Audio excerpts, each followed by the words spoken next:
The 20th century was introduced to social media, and this changed many of the beliefs, but some remained, like the belief that this world was the only world, and human problems can only be solved by humans. In the early 20th century, they had a democratic form of government, and they began to strongly believe in human rights. Many things changed in the 20th century, like the decline in religious beliefs, especially in Europe.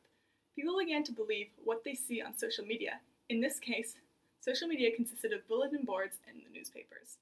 The medicinal beliefs of the 20th century had evolved from earlier beliefs, and they are much like the 21st century now. They began believing in antibiotics and their remedies such as penicillin, created by Alexander Fleming. Because their technology advanced in the 20th century, they were able to research deeper into bacteria and its habits. And this is when they discovered that bacteria could evolve and adapt. They also researched further into the immune system, and the body became better understood. Through this research, they learned about white blood cells and antibodies and their roles in the immune system. In the early 20th century, they did not believe in any forms of birth control, but that changed in 1960 because of a man named Gregory Pincus. Gregory Pincus was a biologist born in New Jersey on the 9th of April in 1903. Gregory Pincus designed the pill with aid from Dr. Min Chuan Chang, who was another biologist, and Dr. John Rock, who had obtained detailed knowledge in fertility. The pill was created for many different reasons. Here are the four main factors that resulted in the creation of the pill. The first factor was fear. Women in the 20th century were afraid of the process of pregnancy, so they feared of entering a bed with another man.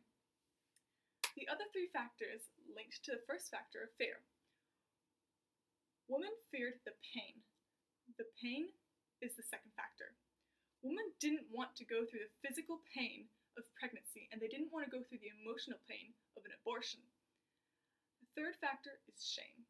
When a woman in the 20th century was unmarried and became pregnant, she was a disgrace to her family and friends. Women didn't want to feel the shame of having a child with a man who they were not married to.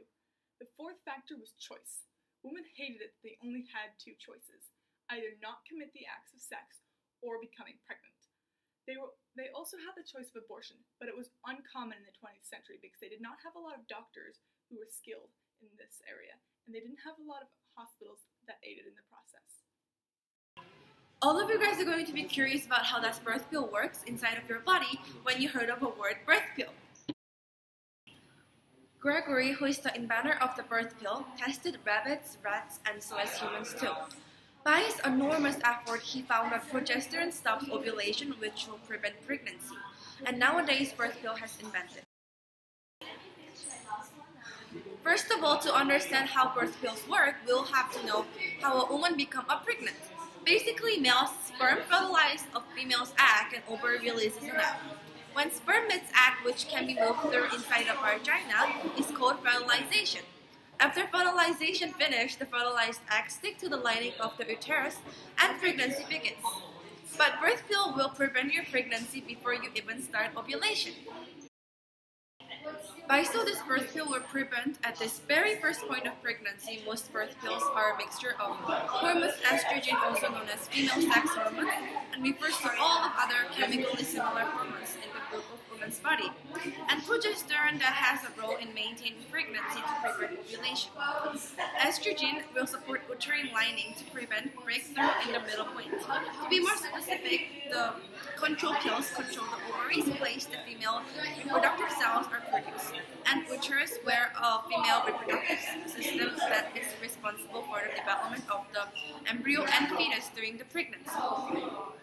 Briefly, what's happening inside the body is estrogen and progesterone works to prevent your ovulation, since a female cannot be pregnant when she cannot ovulate and there's no eggs to be fertilized. There is two big types of birth control pills. First type of birth control pill is called combination formula, which we have just talked about, that has both estrogen and progesterone. Even though combination pill is way more effective, some cannot endure estrogen, so they need pill that is only made up of progesterone.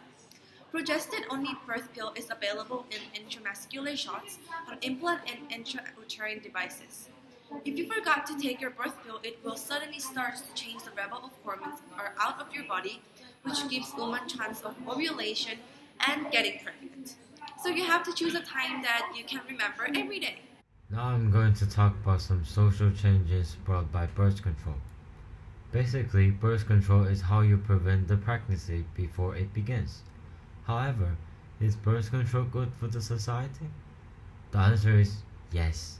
For most of human history, women have been subjected to the burden of pregnancy whenever a man requires sexual satisfaction.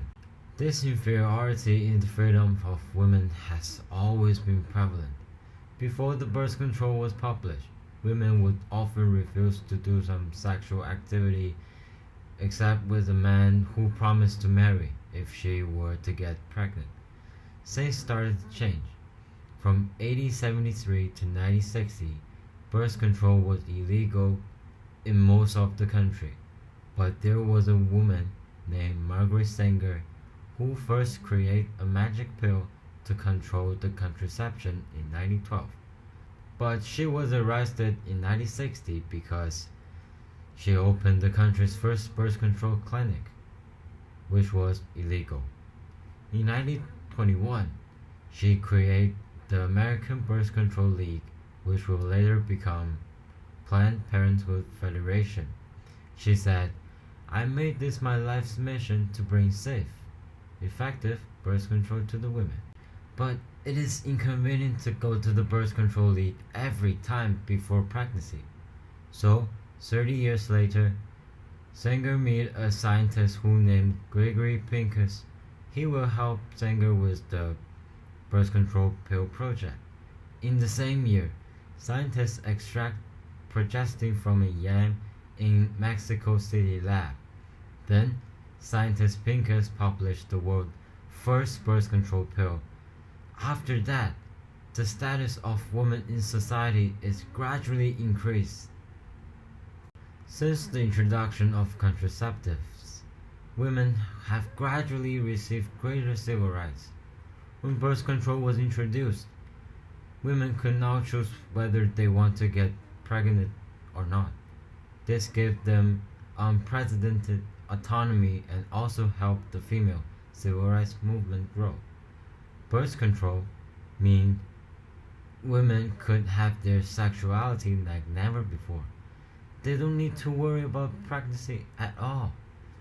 6 years after Sanger and scientist Pincus created the birth control pill, an article in U.S. News and World Report cited the fear that the pill would lead the country into the time of sexual anarchy. It says, "With birth control so easy and effective, is the last vestige of sexual restraint to go out the window? Birth control has eroded the traditional family value. People were willing to think outside the norm. It also opened a door to psychology mindset of life outside of just having kids and being a housewife. It gave women a freedom they didn't have before, such as employment of jobs, better access, education, the opportunity to reach their dreams." It can say birth control did not just empower the women, it changed the world.